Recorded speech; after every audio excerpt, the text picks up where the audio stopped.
y'all, it's the Ringside Club Paul. A.O. Blame Boogie, Chad Law. The power's back, triple power bomb. The big dog trio in the stream yard. Go outside, hit the venue guard. It's all love when you see us, Lord. Back to the pad, on air for the pod. Ringside Club, intro to the squad. Let the show start.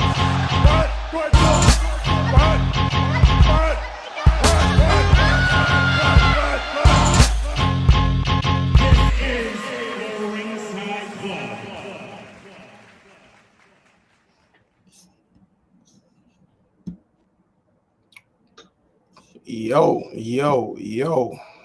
What's good, fellas? What's good, everybody out there right now? I think we're live on the YouTubes and all that.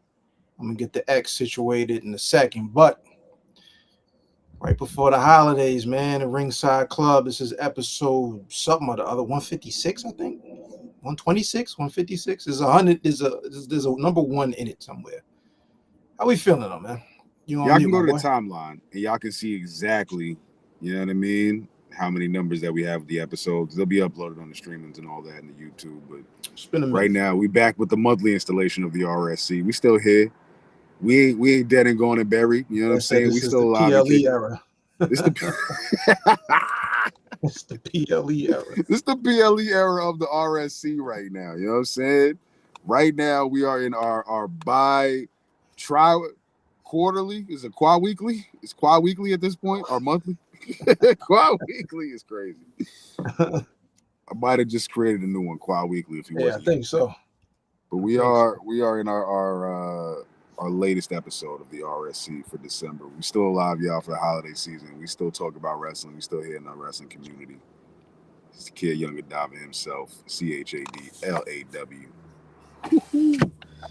Birthday, what up, man? How we feeling? How we feeling today? What's up, guys? Happy holidays, gang. Happy holidays, brother. We've been gifted for the last month or so with a lot of good stuff, a lot of good old wrestling, right? From all directions. It's been something, man. It's been a lot of stuff. You know, we definitely haven't wrapped since the last episode where we was predicting about how AEW and Continental Classic and things have blossomed since then, and it's been nice to see, you know, how things have transgressed in the wrestling community. You know what I mean? So, yeah. Much love to all of our likes, subscribes, everybody that's still locked in with us. It's the RSC, the Almighty. Hey, yo. Yeah, I'll hold it down real quick. I'm gonna get this X situated. I'll be right back. Yeah, make sure y'all holler at my man A.O. Baker on all the social medias. You dig? Yes, sir, Ski. So what's the word, Mr. Law? Yeah, I'm good, bro. You know, just been watching these graps, brother. You know, you see what we've been doing, man. We always be chatting about what we've been watching right now. You know, I just came off Dynamite. We're gonna get in a groove of everything that we got going on between John Cena's retirement. We haven't talked about that. It's been a little minute. You know, it's the latest update since he's defeated. He was lost to Gunther. Ring General. Yeah, I mean, light taps on me. So good, but so bad. Oh, man. It's bad. Yeah, you know, World's End preview. You know, next week, holiday season, we might not be on air. So we figured we just talk about a little bit of World's End right now and, you know, what's going on with the card as of currently constructed, you know, with the main event, the C2. So that's going to be some things to look forward to. TNA on AMC, y'all. We have not touched base on that. It's been a little minute, but we are back to talk about TNA on AMC, who's going live January 15th, I believe. So that'll be right on time, you know what I mean, for the new year. So it'll be good to enjoy. So we'll talk a little bit about that. The NXT main event scene. Spinning wheels, man. Spinning wheels, brother. Everything going all kinds of places. And not enough names that matter. We'll be getting into that. New Japan Pro Wrestling and Wrestle Kingdom. AO himself is taking off work, and we'll be staying up to possibly live stream that one on the Ringside Club channel. You know what I'm saying? Our New Japan analyst himself, A.O. Baker, you know, will be speaking much more on that. We've got a lot to break down about that one as well, too. It's a new regime in New Japan Pro Wrestling, man. So I believe it's time. They, too, have been spinning wheels, so it's going to be interesting to see how their 2026 starts. Have you caught any of this AAA, by the way? I have completely neglected AAA.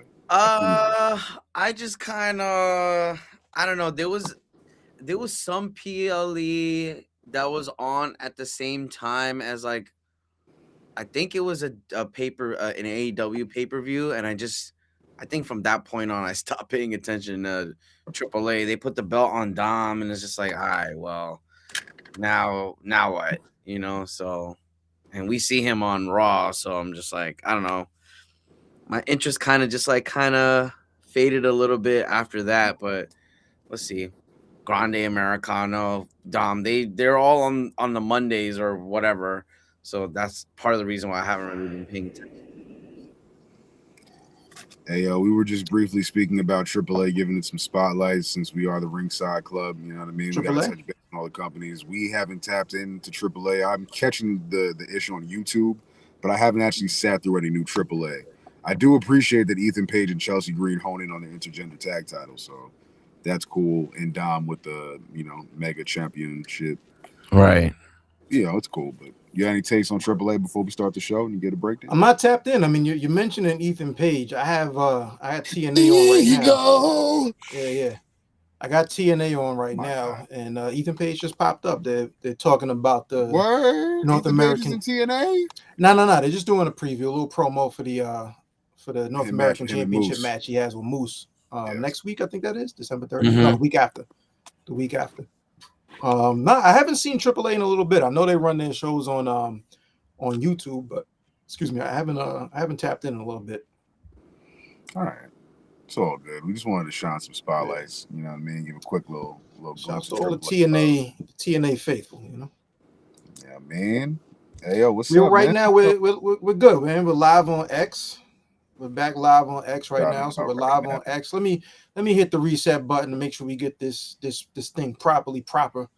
We're live on X right now, live on YouTube. You can find everything you need to know at theringsideclub.com. You can follow us across all social media. That includes TikTok, Instagram, the aforementioned X, of course. We're live on YouTube, but you can catch us on demand if you missed the show live, plus all podcast platforms, including Spotify, Apple Podcasts. These two distinguished gentlemen already introduced themselves. With my name, I go by the name of A.O. Baker, man.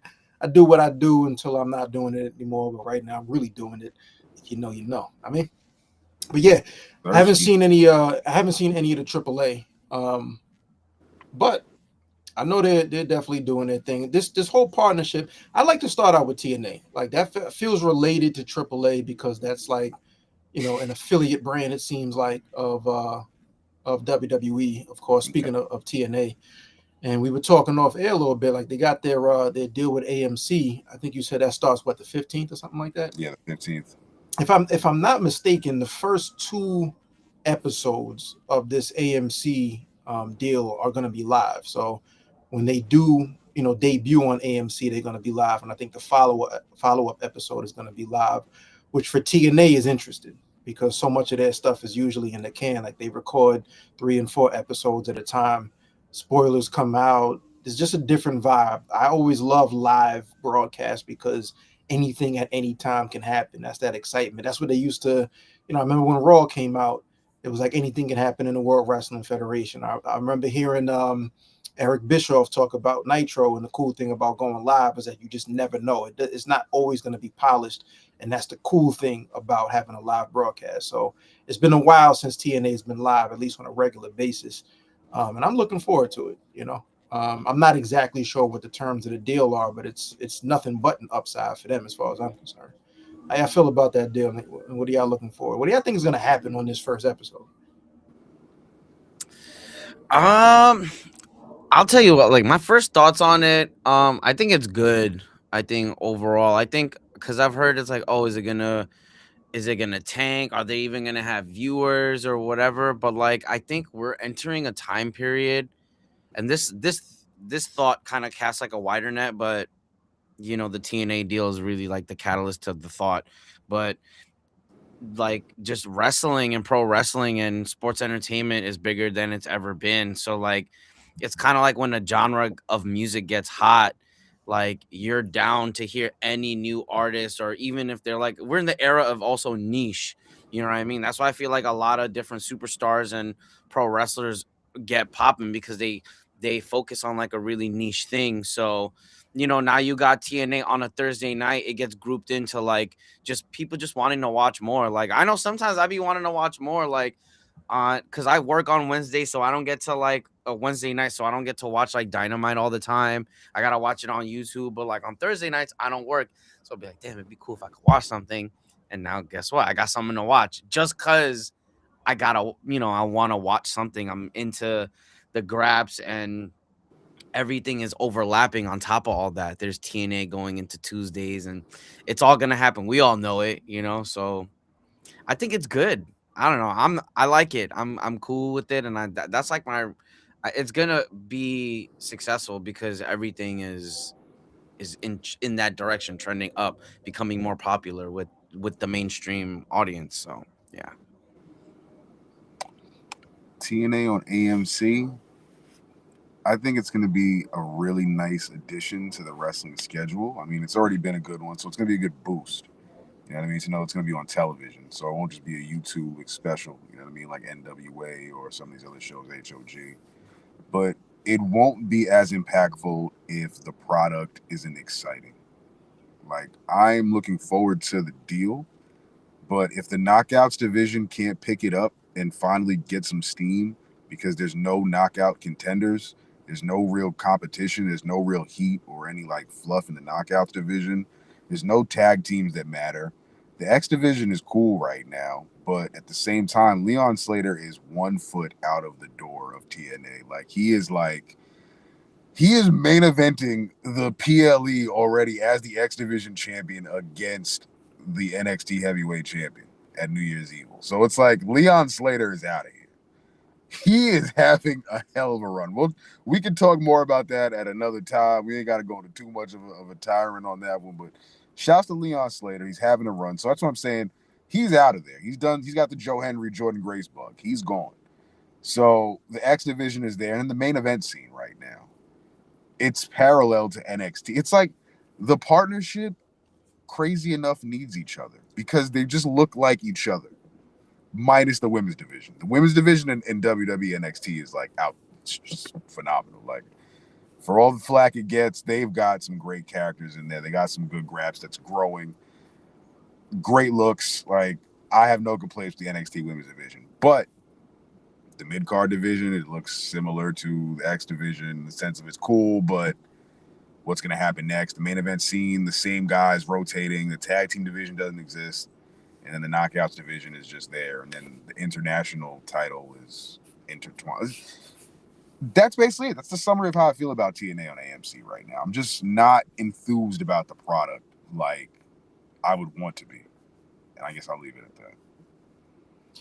What I'm looking forward to, and I'm curious, it was a very curious booking decision when after their, I don't know, month-long hiatus earlier this year, Mike Santana wins the title and there aren't any shows.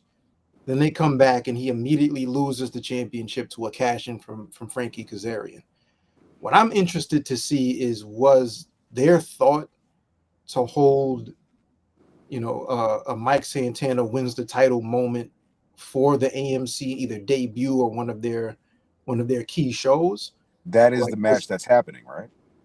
I don't know what's booked. I have no idea what's actually booked for that show. So I can tell you. Right. I do remember seeing that there was supposed to be some sort of a battle royal coming up to determine who the number one contender is for the title, but I don't know who's in the match. But I remember seeing a graphic, and I don't remember seeing Mike Santana on that graphic. So I'm not exactly sure what's happening. Like I have it on right now, but it was kind of on in the background. I think they're doing like a cage match, NXT versus TNA type of vibe. But that's like A1 for me because I'm a Mike Santana guy. I was there. We were there, Chad, at UBS, expecting that he was going to get that coronation as the new world champ on that day for Slammiversary, and it didn't happen. They eventually gave it to him in Boston, I believe. So I'm curious to see if, like, not all along, because you never know when the contract, when the ink on the contract actually dried. But I'm just very, very curious if they decided to take the belt off of him to give him another moment once they're on AMC and theoretically in front of a bigger audience. Yeah.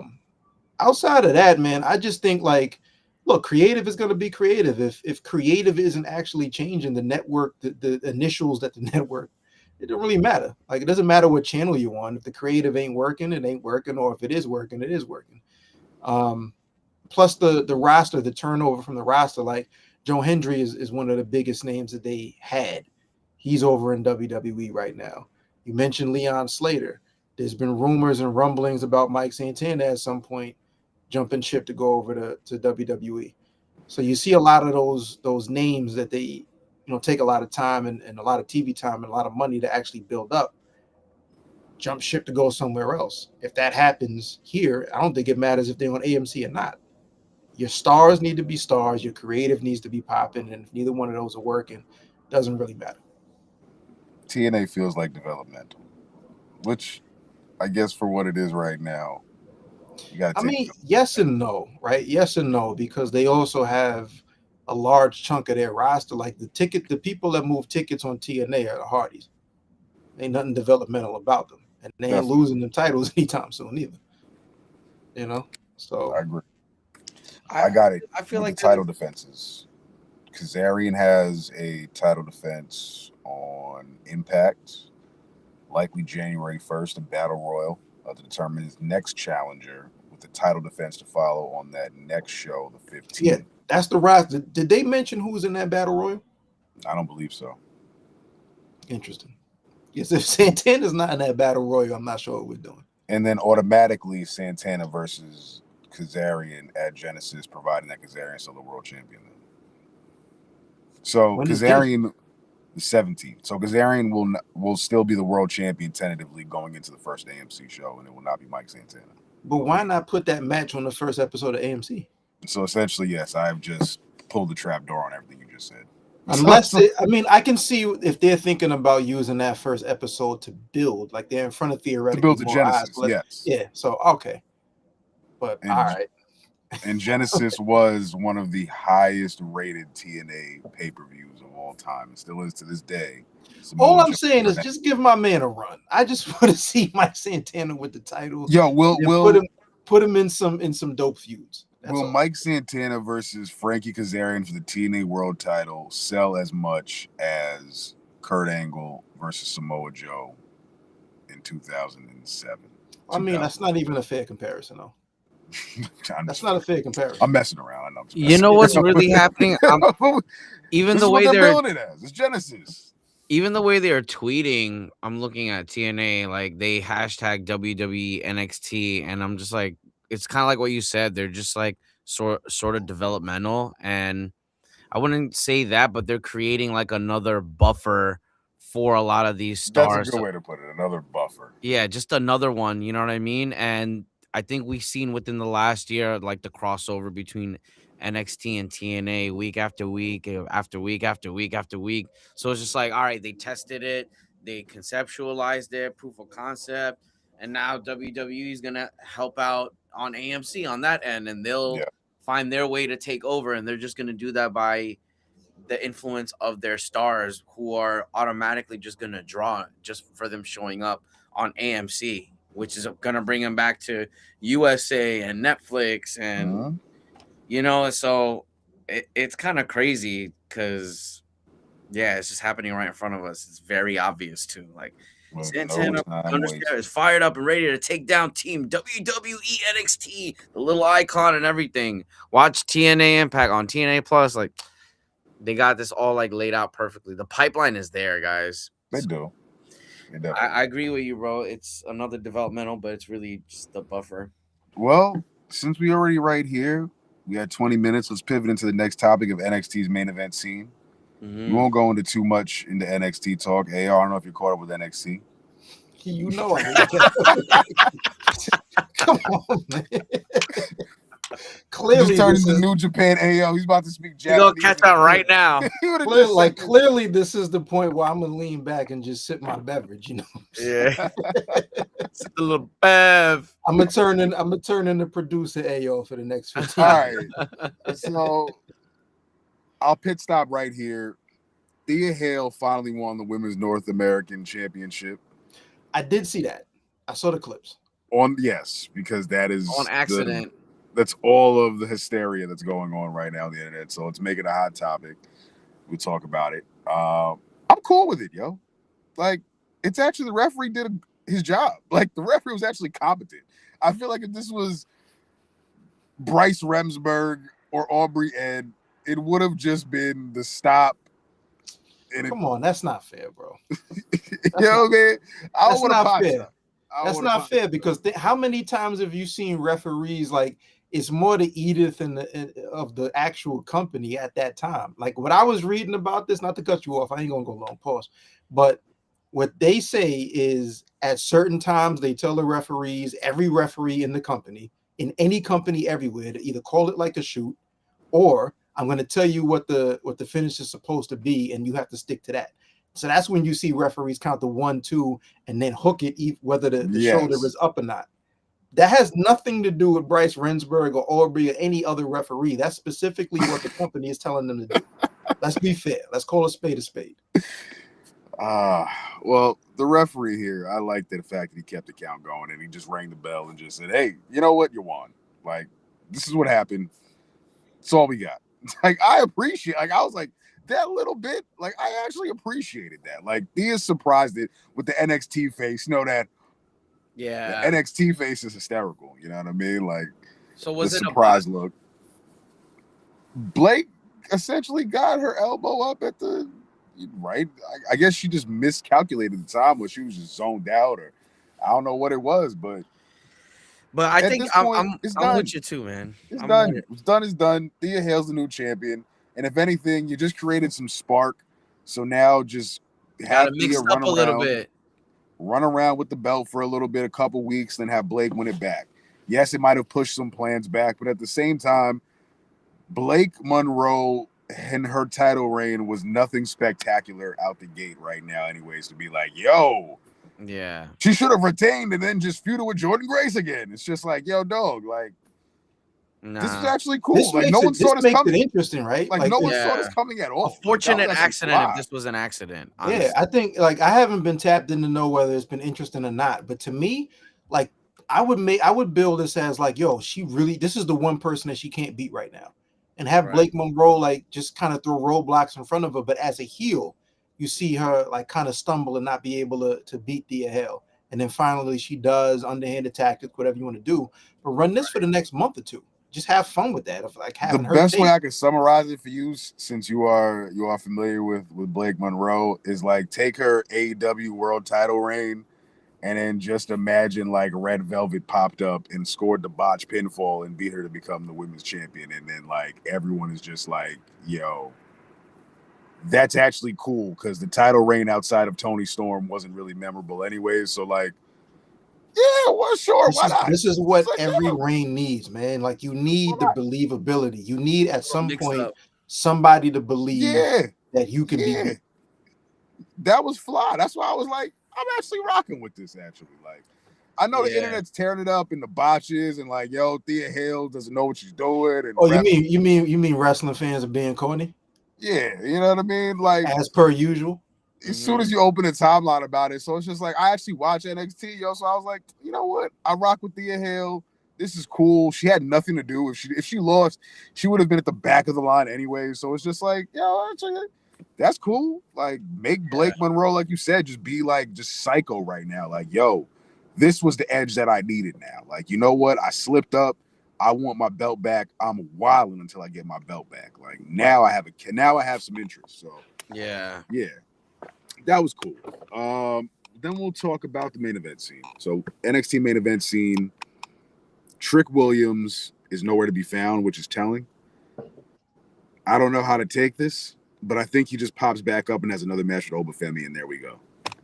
And everyone just sighs like, "You not coming into the Rumble?" Yo, there's still like 2 months till the Rumble, yo. I mean, it's not that far away. I mean, December's almost over. No, we have every day in January till the last day. Yeah, but there's so many other like random things that are happening. I feel like it's enough time, and then he'll pop up on SmackDown. They need him on that roster because there's like nothing going on. Like, Ilya Dragunov already fought everybody on that roster in 4 weeks, already gassed it out. So I think that's what's gonna happen. He's gonna leave NXT, go to SmackDown. I don't think he's even going to leave NXT anytime soon, yo. Think Because so? just like Oba, he's taking his hiatus right now. He's taking his break. He just got engaged to Lash Legend. So I just believe that right now, this is his time off. It's his Yeah, PTO. yeah, But when he comes back, something tells me he's going right back to Oba Femi. maybe somebody's got to take the belt off of him, right? Which I don't think will be Javon. Nah, it doesn't make sense for him to do it. So you know who it's going to be. Because when you say his name, he's going to appear. You think so? I think so. Especially after watching this past week. Yeah. Joe Henry's primed to be the NXT champion very soon. Yeah, let Oba get out of there and come to Raw. It's going to happen. Like, Oba and Trick are going to move up. Javon and Ricky are going to stay just a little while longer to build their blood feud, which would be nice because Javon needs something to sink his teeth into. I think he's also going to help the TNA thing build out a little bit. That's just my guess, but I think somehow, some way, he's going to stay involved. Same thing with Leon Slater. I know he's 1 foot out, but that other foot's still in. That's why. If Javon was X Division champion, I wouldn't be mad at that. Like, if he beats Leon Slater and becomes X Division champion, that's fly too. I'm rocking with that. I think that could happen. It'll work. I'm rocking with that. But yeah, just long story short, the NXT main event scene to me, it definitely is dry. Like, Oba Femi is great, but there's not enough credible challengers, and the fact that we had to bring the X Division champion into the fold is telling. Yeah, like, Miles Bourne is like, I rock with Miles Bourne, but right now he's given like, I don't want to say Sam's Club Kyle Fletcher, who himself is off-brand Randy Orton, but I will say that Miles Bourne is definitely a prospect to check for. I rock with Miles Bourne. I just don't know how to book him because of the whole death thing. It's like, I don't know if he should be a heel or if he should be the lovable babyface. Like, yeah, I'm not sure. It's tough when I look at Miles Bourne's character because I'm like, you want to boo this guy? But then it's just like, you want to like show him love and like, but then he's just like being the heel. And it's just like, if he was a heel with a manager and a mouthpiece, I think that would be just a little bit better for his character. Yeah, I always feel like there's an expiration date with anyone that needs like a mouthpiece nowadays, when especially every 9 out of 10 superstars. He can talk though. It's crazy. He can talk, but because the deficiency is just like, if this was the Vince McMahon era, come on, man, it would have got ugly. Yeah, it would have got ugly. He would have never said a word, and it would have been a foreign manager that just like had him on deck that spoke English and another language. Yeah, maybe it would have been some Russian assassin. Speaking of Russian assassin, how about Tony D'Angelo? Oh, real quick, like I thought, birthday, that point you just made about like I think there's an expiration point for anybody that needs a mouthpiece is very, very interesting. Like I'd like to revisit that at some point because like there's a lot of, for example, go for it. Shoot for it. Even just thinking about like, who are the biggest mouthpieces right now? Like you look at Paul Heyman in WWE, you look at maybe Don Callis over in AEW. Like the top guys in either of their factions can definitely speak. Yeah, like very well. So I don't think that they need them anymore. So that's very interesting. Like I remember it used to be the thing where this guy probably has everything, but he can't talk. So you need to put somebody with him. And that's not really the case. Like they've been able, for example, like Okada can get his personality across very well without Paul Heyman. I think without Don Callis. Don Callis, yeah. Seth Rollins, that was one of the first things I remember hearing about Seth Rollins and Paul Heyman linking up is like, well, Seth can talk fine. Why does he need Paul Heyman? He doesn't. Same thing with Roman Reigns, and when he was so that's very, very interesting. Like I wonder if I think there could be like a side episode maybe that we do where we just figure out like what is the overall usage of the manager at this point. Like, is it bigger than the mouthpiece? Do they have to get involved? Is it just the overall faction? It's a very, very good time. I think a live case study right now is with Julia and Kiana James. And I feel like at one point last year, they were booking Stephanie and Julia very similarly of like same power, same all this. But now fast forward to now, Stephanie is the champion of the bigger brand out of the two, world champion. She's We're gonna get into a little bit more of Stephanie Vaquer when we get into Champions Watch, but yeah, keep going.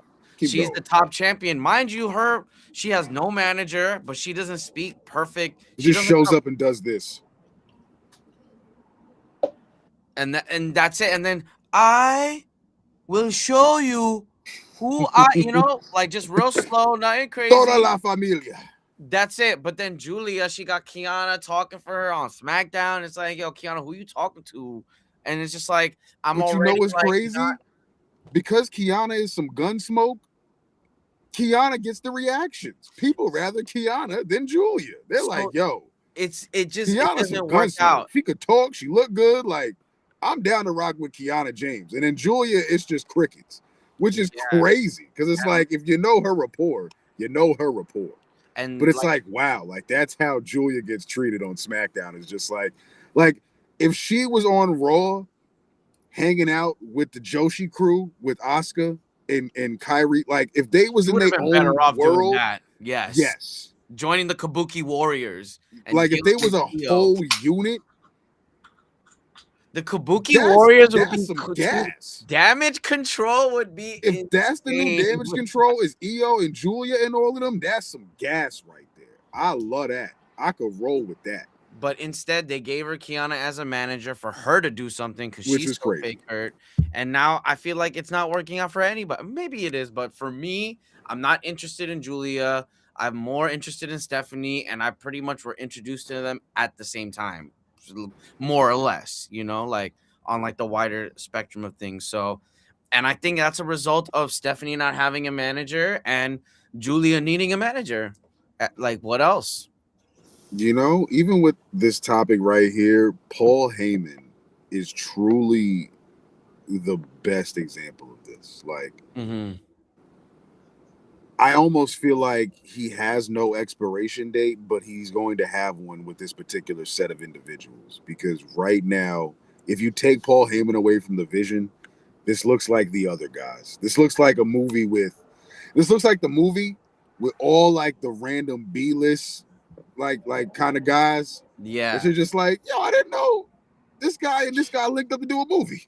Right. You know what the common denominator is, and you know why Paul Heyman, as long as Paul Heyman is active, the reason why Paul Heyman is going to work is because he never attaches himself totally to somebody that's already established. It's always somebody that's on the way up, right? Even when he was with Roman Reigns, it was a version of Roman Reigns we haven't seen before. Right now with Braun Breaker, it's the new generation. Go back to Brock Lesnar. It was the next big thing. Like he's like basically a DJ. Like I'm looking for who's next. Whoever's already up, y'all already know that. You don't need me for that. You need me to tell you who's next. And there aren't that many managers that like take that approach. For example, like I like Stokely Hathaway, but FTR were already 2-time tag champs before they got at least AEW tag champs before they got with Stokely Hathaway. I don't really need him to establish. He's not like putting you on to anybody. So it's like that I think is always going to be like where a manager, if the manager is already established. Great example. Yeah, if the manager is already established and has a track record of like being a manager of champions, and then they decide to put somebody up and coming under their wing, not only does that do wonders for that particular wrestler, but that does wonders, or it adds years, or at least a period of time to that manager's like relevancy, because they're putting you on to somebody. It's not always going to work. Like we also did see Paul Heyman with Curtis Axel, for example. Like I was there for that era. Yeah, I knew that exactly didn't work. What happened. You know what I'm saying? But those more two often guys are than not, the two exceptions, by the way. Don Callis and Paul Heyman, I think, are the two exceptions in this entire. All right. Topic. But I think like the thing about them is like they've been around like forever. Like we got to look at other managers that are just kind of getting their feet wet, and I don't think we can judge them by the same, the same Mark Sterling. Because Don Callis encompasses so much Right. of the roster there, and Paul Heyman is more of like an orchestrator rather than like a manager who like pulls on a leg and stuff like that. Exactly. He's really like the schemer and mouthpiece Yeah. of And just look at plot. that. And look at that history, man. Like now Don Callis goes all the way back to Cyrus in ECW. And then the Truth Commission. Like I remember Don Callis with hair. You know what I'm saying? Like, so it's so when you put him, it means more. For somebody that's been around that long, it means a lot more when he says, nah, Takeshita's the one. And like Takeshita could be as talented as Takeshita is, but when you put that stamp of somebody who's been around for a while, it's like, oh, okay, you were also with Okada, you were with Omega, you were with all of these guys, Jericho, you know. So I think there's value there, but I also agree, like just having the manager solely be there because this wrestler can't talk is not enough. Nah, if anything, it just exposes it more, you know. That's why, Yeah, like, that's fair. and you know, not to dwell on it too much, but even when Paul Heyman really ups Braun Breaker a lot, and Bronson Reed, but really Braun Breaker a lot, but they've given Braun Breaker 2 weeks straight of just him really cutting up viciously on a microphone, and now that just sort of like, yep, and that's it. He doesn't have to do any more. That topic is done. That ID, whatever he can talk. Now Paul Heyman gets to continue being the orchestrator rather than the traditional manager. Yeah, because that mouth, like, again, and this is a result of like the field. It's kind of like in sports too, like and not to pivot too much, but like the NBA has a lot of perimeter shooters, catch and shoot players. Why? Because shooting outside, shooting the 3-point or the shooting from 30 feet became a big part of the game because the best players started doing it. And you know what I mean? Same thing in sports entertainment. Like, you have some of the greatest uh people, greatest superstars cutting promos, and the younger generation is watching it. So now just off rip, the bar is that much higher. And now you can't have that handicap. Like, you have to be really special. That's why I think the Julia thing was a good example, because I'm like, you've been booked as equally as a Stephanie, but this is killing you. Yeah. Or I don't know. So, hey, yo, have you seen this past Monday Night Raw? Yeah, it was definitely. Have you seen the Austin Theory reveal? Because we can pivot from this topic. We can wrap this up after this one. But this is a great way to close, especially right on this topic. So, what's y'all take with Austin Theory? And I'll give mine, but I just want to hear how y'all feel about it before I say how I feel about it. Because I thought about it today before we got on here, because I wanted to really, because it's going to be a topic that I feel like, since we might not pod next week because of the holidays, this is a name that I feel like is going to be very pivotal in 2026 for specific reasons. So I just wanted to hear how y'all feel about this reveal. Now that's finally happened. Right now, I feel like my point of view on the Austin Theory reveal as the Masked Man. You Titus not Jericho? Come on. Come on, man.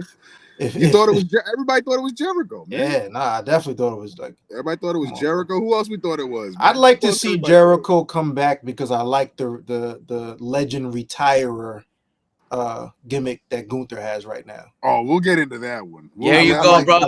We still got that one. We'll wrap the show. But pardon me. Speaking of Gunther, man, the Ring General. I am now officially coining myself the Ringside General. That shit is fire.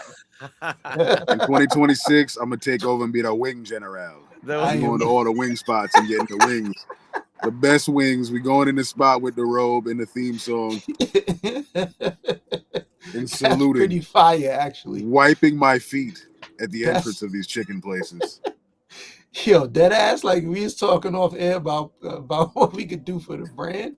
The Wing General is absolutely it. We out of here.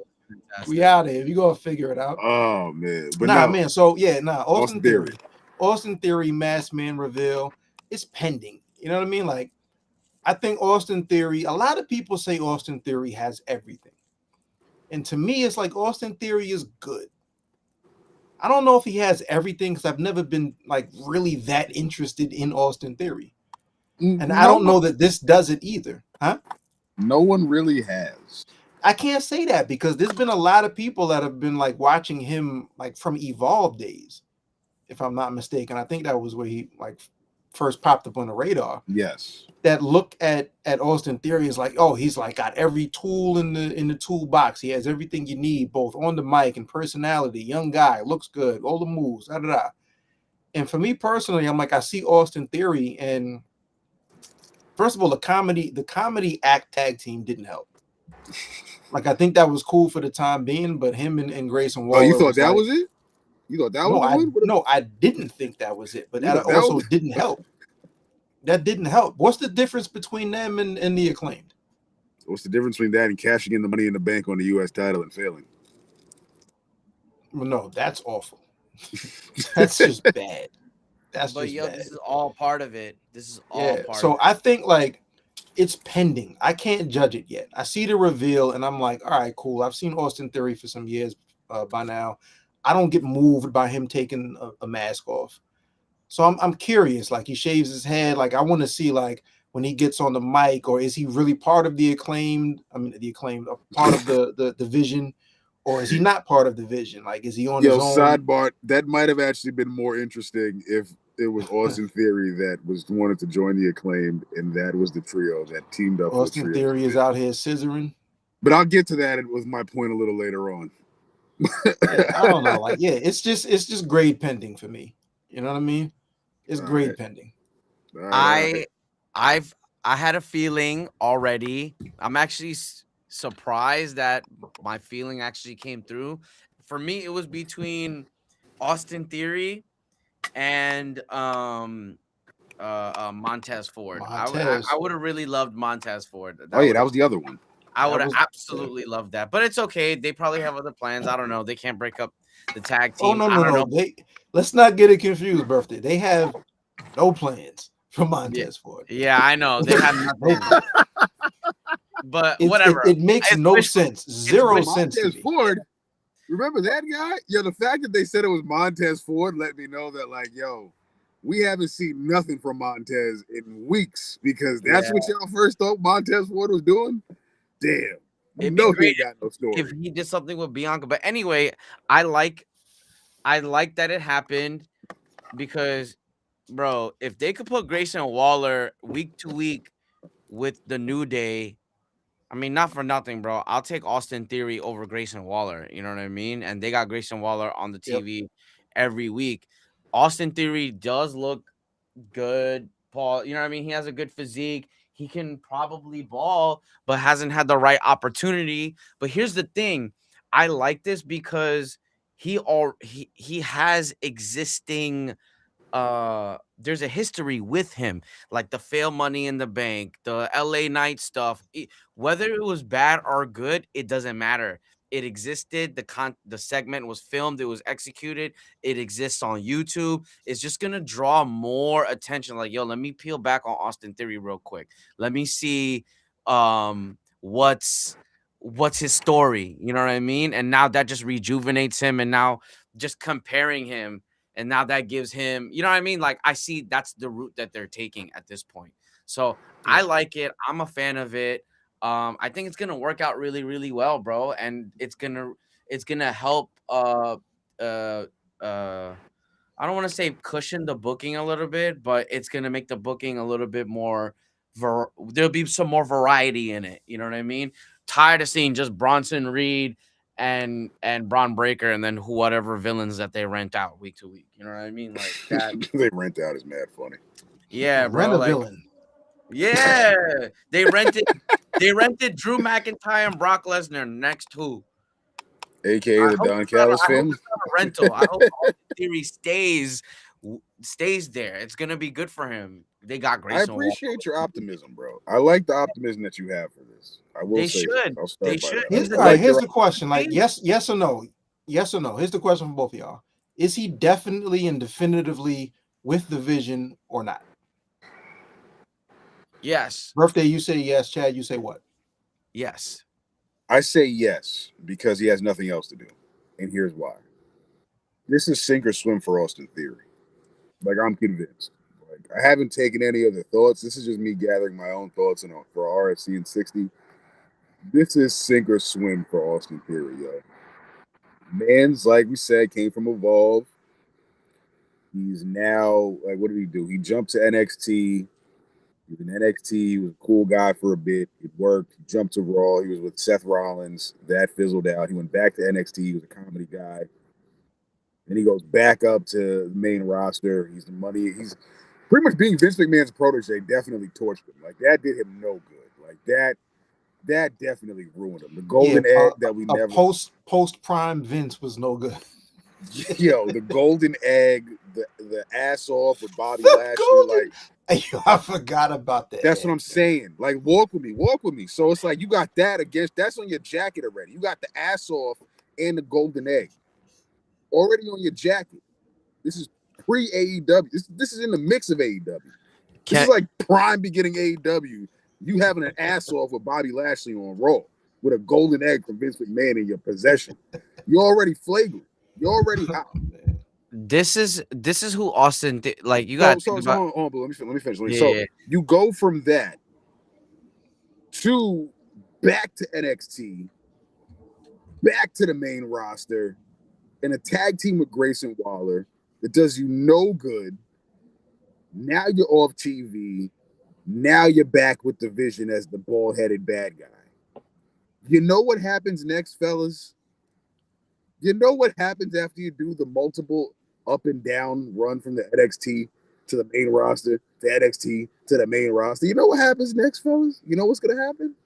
We all know you just made the list. You know what's going to happen next, man. And it ain't going to be the Chris Jericho list. Like, it ain't going to be that list, yo. I tell you that. Like, that's why I say it's sink or swim for Austin Theory with this role. Like, that's why I appreciate your optimism.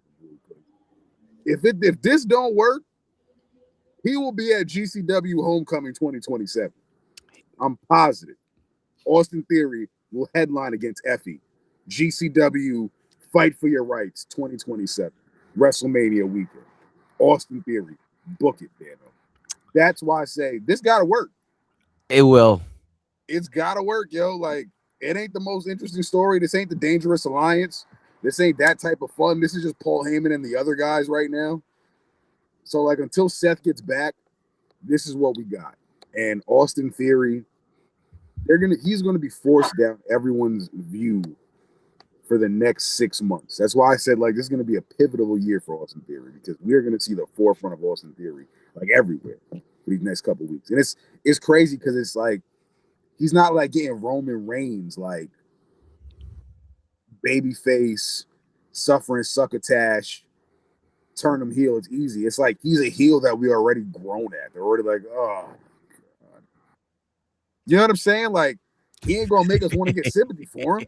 And if he was, the last dose of that was when he was with Grayson Waller, when Grayson was trying to get him out of here. So it's gonna be hook, line, and sinker. You know what I mean? He's gonna have to knock this out the park. Otherwise, Austin Theory is going to have a rough 2027 or 2026. I'm already thinking about 2027 with the GCW match, but yeah, Austin Theory. I'm a little bit more hopeful. You know why?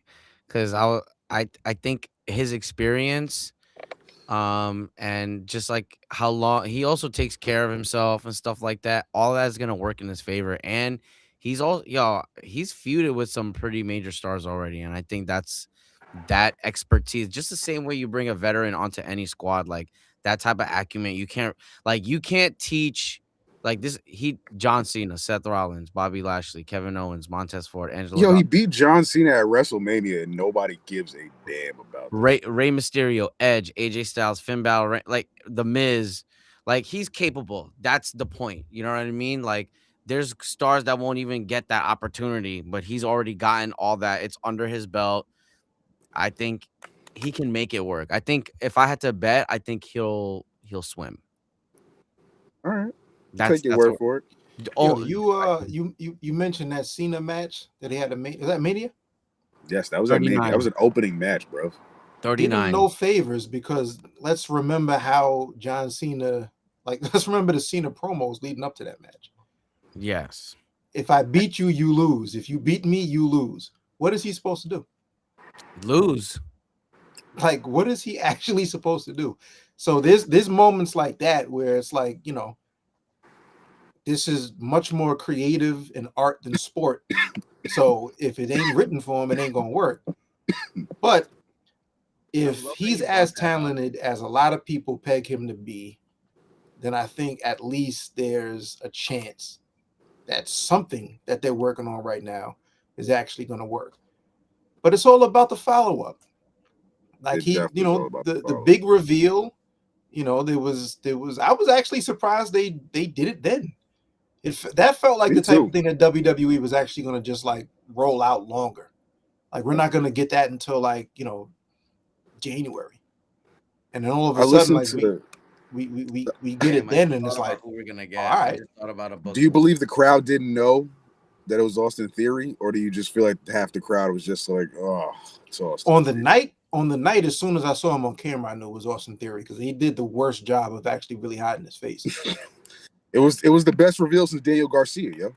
Join the Death Riders. There was a tweet that somebody put out, and it was a side by side of like a camera angle of the masked man, and then a picture of Austin Theory's shoulders, and like the angle of it. I'm like, wow, that has to be him, and Yeah. it ended up turning out to be him, and I think the crowd kind of knew it. Yo, it was him the whole time. Yeah, It was you him the know, whole and time, but man. I don't even think it But was like really about that. So I think it was yeah, just like, okay, he's here now. Now let's see what's about to happen. We're about to get Logan Paul and Austin Theory versus the Usos for the belt or something. You know what I mean? Tag team belt. because like we have to go. Let's look at this. Like we have him doing the curb stomp, which is clearly Seth Rollins' finishing move. Like what's now? I get into like, all right, what's your motivation? You're wearing this mask. Why are you hiding your face? Why are you using Seth Rollins' curb stomp?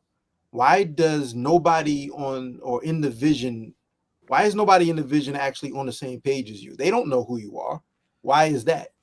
Like, are you trying to infiltrate? Are you with them? Are you not with them? This is all follow up.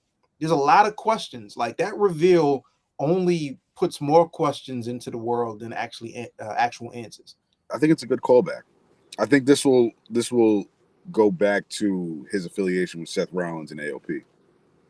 Maybe, When his spiral really started. maybe. Like if it has to almost go back to that. Like that, I'll accept that. Like, yo, Seth Rollins brought me up here from NXT and he ruined my life. I can see that from the standpoint of like, yo, they jumped Seth Rollins out of the division. So Seth Rollins is like, all right, I gotta get my own young boy now. You know, and he got in Austin Theory's ear and said, yo, when I get healthy, I'm gonna come back. We're gonna do this thing, but here's what I need you to do, XYZ. Like that could be cool.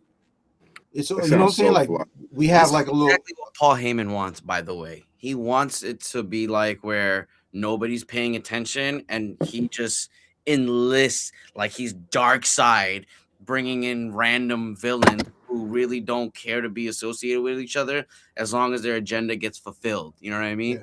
Logan Paul is an example. He don't really care about Logan Paul, but he's strong. He'll be a good member. Same thing. He's gonna treat Austin Theory the same way. And Austin Theory's lost. He's a lost soul. You That know, boy's cooked. he's a But that, super again, lost like soul. that's if he's aligned with Heyman. Because if this is a Seth swerve, he's not aligned with Heyman. He's aligned with Seth. Seth and Heyman ain't together no more, regardless Nah, of whatever. Deep thought. yeah, but this is kind of like a way, like, hey, I could sort of fill that slot. Look, I'm stopping, like Seth. You don't need Seth. You can take me. Help me, please, please. And Yeah. Paul Heyman's like, sure, why not? It's Like, all in the follow up. It's yeah, all in the follow up. that's what I see happening. But I think it'll work. I'm more optimistic about it than not. Yeah. We at chat. Well, I think we've definitely touched base on a lot of Raw and WWE product. I don't think we need to touch base on anything else more besides the John Cena stuff that we can get to at another point. Pivot to New Japan real quick. Man. We got 54 minutes right now. How do you feel for New Japan, Yo, New Japan, like for anybody that's not tapped into New Japan, I can tell you right now that Wrestle Kingdom, January 4th, pardon me, this is really like a 2-match card from the standpoint of big picture. One, we have Tanahashi, who is about as legendary as it gets in pro wrestling. If you're not hip, get hip. Pay attention.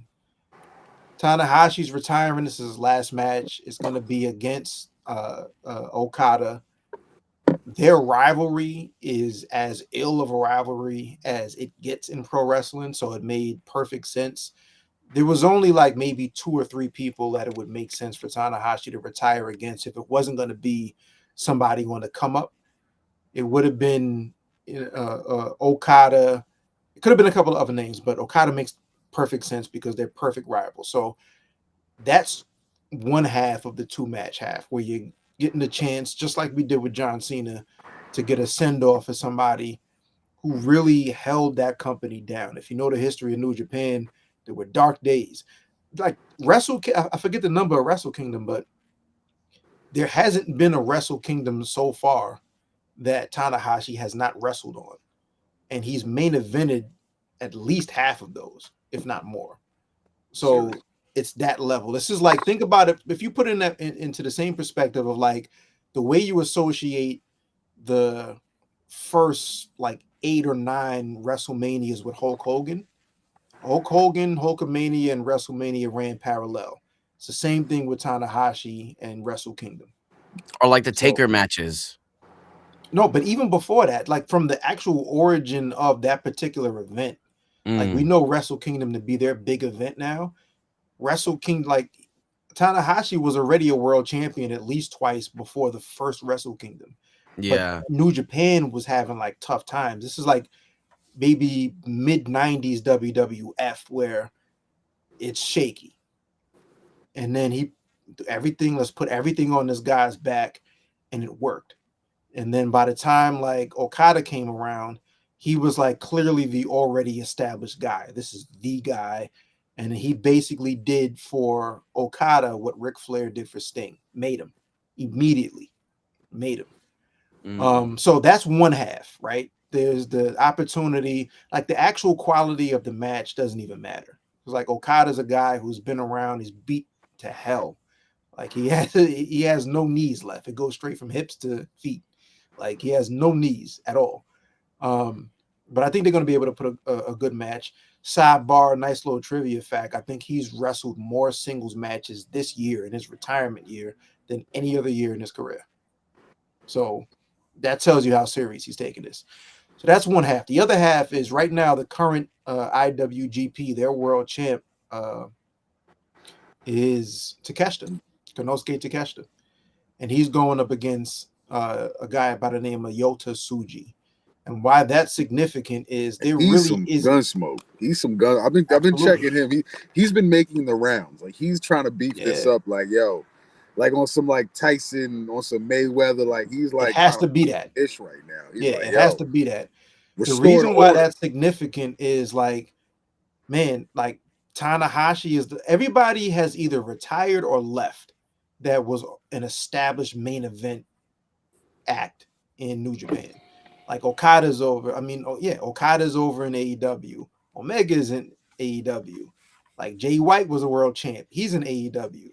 Like Nakamura came up with Tanahashi. He's been in WWE for 10 years. Like all of the established main eventers are gone. And they haven't taken the time and put in the effort to say, here's our next 1 or 2 or 3 guys flat out. Tsuji is the closest we're getting to that. Like, let's not be confused. Like, Takeshita is not like a homegrown New Japan guy. Like he wrestled in contracts. He wrestled in a company first called DDT, which is like another Japanese promotion. And then he also has his contract with AEW. This is his 3rd contract. So the homegrown loyalist fans of New Japan do not look at that guy as our guy. He's just really, really good and holds the world championship. He's Trick Williams to the New Japan crowd. Right. Exactly. He's Trick Williams, like what Trick Williams was to TNA. Like they're looking at him like, all right, you're good, but you're not our guy. You know what I mean? Tsuji is definitely, he came up from, through the ranks, the young boy system. If you know anything about the young boy system over in New Japan, everybody starts out wrestling in plain black trunks, no knee pads and boots. You ain't no finisher. We don't care about what your name is. You're never going to talk. It's developmental as far as it's the upper echelon of developmental. It's all system. Tsuji's the closest we got. So we're looking at like if Tsuji number one can put in a good performance against Takeshita, and does he win the title? And then what does he do after he wins that title? Tanahashi's gone. Can Tsuji win the title? And what happens like the next day? New Japan has this show called it's escaping me right now, but it's basically the equivalent New Year's Dash. So January 4th is Wrestle Kingdom, January 5th is New Year's Dash. That's basically the Raw after Mania. So they kind of season end the season finale and then the season premiere the very next day, and we set up our storylines for the next at least couple of months. That's going to be what a lot of people are paying attention to. So Wrestle Kingdom, January 4th. It's not like I'm doing press for them, right? But those are the two matches to really, really pay attention to. There's a lot of matches on the card, but those are the co-main events. Like we're saying goodbye to Tanahashi. That is the main event. That's going to be super emotional for he's going to cry. It's like he cries like Ric Flair cries. Like the wind blows, he's crying. But he's a legend. As far as legends go in the sport, doesn't matter what promotion. He's a legend, and that's his absolute last match against his best rival. That's like if Sting had the chance to retire Ric Flair. And then prior to that, Yota Tsuji versus Takeshita, pardon me. What happens with the future of New Japan? Because they on shaky ground right now as we speak. But that's Wrestle Kingdom. That's January 4th. I'm gonna be up like at whatever time that goes up. Like tomorrow, I think it's like 4 a.m. Eastern time. Early so John. I'm gonna be up with the bowl of cereal and coffee and all that. By the time like people are waking up, I'm gonna be up already watching the main event. You know what I mean? But well, I'm on an audio engineer music studio schedule, which is 24/7. I could be up or asleep. So I was looking at the rest of the card too. There was like 6-man 30-minute matches, and like I did not recognize a lot of the names. I did recognize the two that you just mentioned, obviously. But the RSC favorites, Good Brothers on the bill. Nah, they ain't been in the cup for a minute. It's ML Dub for that, bro. Yeah, but I think I might tap into that too. I want to see what's going on. Yeah, at the very least, that's what I'm saying. Like for people that aren't super tapped into the majority of the names on that roster, those would be those two, the co-main and the main event. Those two matches are definitely a good entry point because you're getting everything right there. You're getting like current and future, and then past in two matches. You know what I mean? Which is really, really cool. Yeah. And this is the first match, by the way, that Okada is wrestling in New Japan since he left New Japan. So it's going to be and by the way, 50,000. They sold out the dome. There are no more tickets for sale. So that's a big deal. That's a big deal. 50,000 tickets. Like there's no walk up. Like you can't walk to the box office and buy tickets that day. So the energy is going to be good. The crowd is going to be good. This is going to be in Tokyo? Yeah. The cool thing about the Tokyo Dome, if I'm not mistaken, it's a baseball stadium. Yeah. But they have a roof. They have a dome that they put over Tokyo Dome. They got a roof that they put on it. And the acoustics are so ill. Like it just has a certain vibe to it that's different than most arenas or stadiums. That makes it really, really cool, just sound wise. Like there's a nice reverberation just off a slam or the crowd. You know, Japanese crowds are completely different, by the way, too. But just like this, a slam or the way that the audio hits the roof and bounces back down, it's different. You know what I mean? But it's Christmas for me, dog. Like I'm looking forward. Yeah, our boy gonna be on 10. This is the largest indoor stadium in Japan. Yeah, it was like around like 50,000, right? 55,000 people. Yeah, so they pretty much sold it out. Yeah. Sold out. Yeah. Sold out. You cannot buy a ticket to that.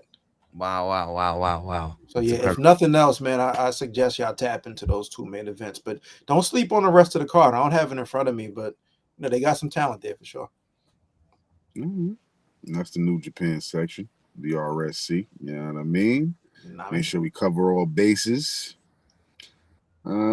Guess we could just talk briefly on AEW before we get into the John Cena closeout. You know what I mean? World's End coming up next weekend. It's going to be a doozy. Samoa Joe defending the AEW World Title against Hangman Page, Swerve, and the returning MJF. This is going to be a good one, fellas. How do we feel about this match right here? This is tough to predict who walks away with the title. It's not going to be Samoa Joe. I just don't know who takes it. I'm leaning towards MJF. I think so too. Yeah, I'm leaning towards MJF. But yeah, like I mean, who does MJF even pin? If it seems like we're all in agreement that MJF walks away with the title, yeah. Yeah. Who does he pin? Joe. Like Joe takes the L. Joe takes the L. It's tough. No, I think it could be.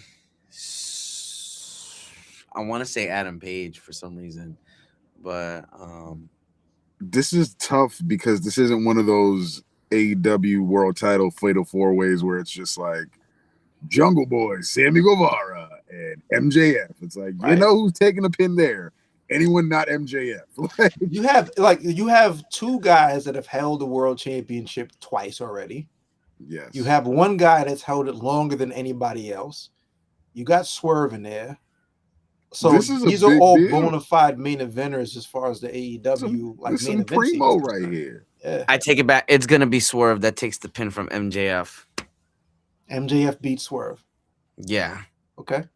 I'm going with that, especially after the promo that he's like, yo, like, oh, you got bigger, you did. Like, he called it out, like, on some real Long Island, like. We haven't done that. We haven't seen Swerve MJF yet. That is some money for AEW. If they want to cop the MLW footage, it goes back that far. That is some good money for 2026 that it's got my eyes and my ears. I'm intrigued by that. I think we're going to get that because we wouldn't get that on the other side, so we'll get that on this side. Like, yeah, yo, Long Island, stand up, bro. I don't know, Big L.I.-ish. Oh my God, bro. Please, whatever, big bro. L.I.-ish, like, give me that. Give my big L.I. Dig. But nah, bro. Velville, what up? Velville, what up, man? I just don't think that MJF came back, finally cashes in, and it's like a loss already to just go do what? Like, you've already spiraled out of control. You lost to Mark Briscoe. You've already done your break. You come back and you lose again to either take another break or just spiral out of control even further. Cannot have that, brother. I'm actually down for the world title run of MJF, even if it's not a long title run, even if it's just a holdover till Ospreay gets back. A little Uso type run. Cool 6 months. Yeah. Cool top half of 2026. Man, I be saying this, like, all them reigns, people be thinking the longer you got the title, it makes it better. It doesn't. Like, yo, it's crazy that Samoa Joe could be the world champion. And it's like we at the point of like, you know what? If Joe lost, at least my man was the 2-time world heavyweight champion. Like, my boy got to go out with a world title for the retirement year. Samoa Joe, both of his title reigns shifted things. Yes, because no one saw it coming. Yeah, it's impact over length of time, man. Like, what's Stone Cold Steve Austin's longest title reign? Nobody knows. Nobody cares. The Rock does not have The Rock's longest reign. You know what I mean? They ain't have that. Everybody like, yo, Roman Reigns 400-something days. That's cool. That's not the only way to do it. I agree. So I think MJF does take it back, and then we get MJF Ricochet for the top half of 2026 to be a cluster F of main event heel feuds. Yeah, like, who do you cheer there? Yo, it's crazy because they completely have ignored the Dynamite Diamond Ring story, but I think that's going to tie into something thought about here. That. Yeah. Thought about that. I watched all 3 hours, and I was like, "There's not a peep about MJF and his Dynamite Diamond." I was like, I'm completely on the same page. I was like, this is the only time in the history of this ring, 6 years, that MJF hasn't even been mentioned. They didn't even say, like, they didn't even bring his name up as the guy that MJF presenting, MJF competing against the winner. Like, and he still uses the ring, by the way. Like, in his last couple of times he was wrestling, like prior to him coming back, like he'll always he walked to the ring with the joint. He did the thing in the camera. Not a mention in the promo, nothing. So it leads me to believe that Ricochet will win. And then we get MJF, Ricochet, Diamond Ring. Who is it? Ricochet and who? Bandito. I would go that way. I think I'm gonna go with Bandito over Ricochet. Interesting. I'm gonna go with Bandito over Ricochet. The Dynamite Diamond Ring makes no sense. It's just a $450,000 match. That's all. Yeah, it doesn't make any sense on Bandito's finger whatsoever. That's why it says Ricochet is the best person to have it, because he's a heel, and this is the year that we're gonna see Ricochet headline a PLE for the world title. I'm saying it now. Yeah, I think about that, but like the heel versus heel dynamic is what's throwing me. MJF is a tweener. Unfortunately, MJF's going to have to play the tweener role, I feel like, because he can get away with it. Yeah. Him versus Ricochet, that's back and forth goodness on a mic. That's actually pretty entertaining. I think this is actually really good because this gives this company a chance to bring somebody into the main, like the tippy top, where they're the anti-hero. You know what I mean? Like, you don't have like a strong example, but this could be it, where like MJF is just mad over, so he could just be that guy and be the baby face and it'll be fine. You know what I mean? Right. Like, in a way that Roman still gets to be Roman, but he's pretty much a baby face. Or, you know what I mean? Like, they need something like that. And I think MJF is the perfect guy to do it, to be the proof of concept for that. I agree. And we need him to really pop on the microphone. You know what I mean? Like, we need that week to week with everybody. Do it with the top 3 guys right now. I'll watch it for 5 months straight. I'll call out of work one week if it's that bad, that crazy, bro. I'll do it. Who y'all think wins the C2? Takeshita. When are the finals scheduled? Do you know? World's End. The finals. Okay, so it's the double matches. The winners of both leagues fighting. The winner of the final 4 face off, and then the final 2 face off. All on the same card, World's End? Yeah, all on the same card, yeah. All right, so the finals are going to be Takeshita versus Okada. That is the final. Okay. And Takeshita definitely beats Okada. And I think that's the catalyst for Takeshita being jumped out of the Don Callis family. Expeditiously. Yeah, that's the big AEW style. It's going to happen right after the match. Yeah. Like, I can see something where there'll be maybe some mentioned by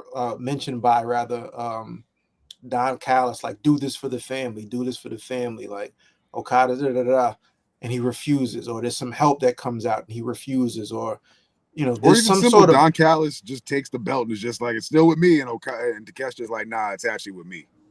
It could be like as simple as like Don Callis has to make a choice. And he makes his choice right then and there to try to screw Takeshita in favor of Okada. It backfires. Takeshita wins. And then they handle business from there. But I'm going with Takeshita winning with that title for sure. He's the IWGP champ, right? Like, he's gonna win that. He's gonna be jumped out of the Don Callis family. There have been these seeds planted for a while, both organically and scripted, that he's the guy that we should be cheering for. People have been cheering for him organically for a while. And we'll see. But I think that feud it's not going to end. It's just going to get started. Like, they've been planting seeds and teaming up, and we've been seeing miscommunications for a while. I think that match is going to be like the real start, the real jump off for that feud between Okada and Takeshita. But Takeshita takes that. I'm going Takeshita, man. I'm definitely feeling Takeshita. I wouldn't mind seeing Claudio semis.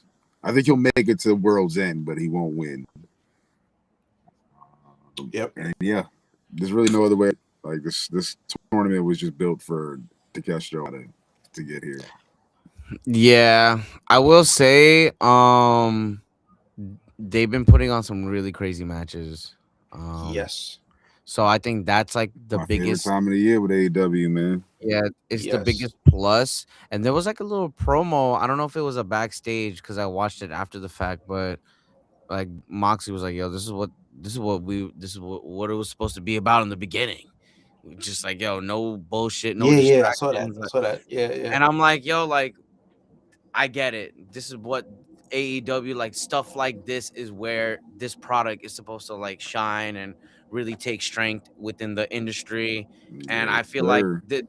this is cool. I like the point system.